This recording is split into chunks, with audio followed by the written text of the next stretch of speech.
വാപ്പാക്ക് പറക്കണം, എന്നാലേ വാക്കിന് വില ഉണ്ടാവും. ഹറാം പറഞ്ഞാൽ മുജിമാരെ കാട്ടണ്ട.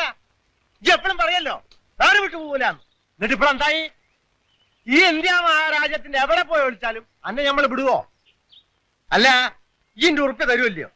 ഞമ്മക്ക് ഇപ്പൊ അറിയണത് ഇനി ഞമ്മക്ക് ഈ നടപ്പ് പറ്റൂല. അല്ലെങ്കിൽ ഞാൻ പോലീസ് കേസ് കൊടുക്കും.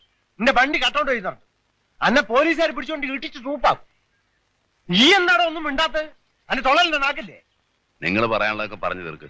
എനിക്കിനും ഒറ്റ വാക്കും ഉണ്ടാവില്ല. അന്നെ ഞമ്മക്ക് വെറുതിരിക്കണം. നിങ്ങളെ പറ്റിച്ച് നാട് വിട്ട് പോകുന്നൊന്നും അല്ല ഞാൻ. ദേവി മരിച്ചറിഞ്ഞോ നിങ്ങള്? അതൊക്കെ നമ്മൾ അറിഞ്ഞിക്കണം. മനുഷ്യന്മാരെ മയ്യത്താവും. അതിപ്പോ ഒരു പുത്തരിയാ?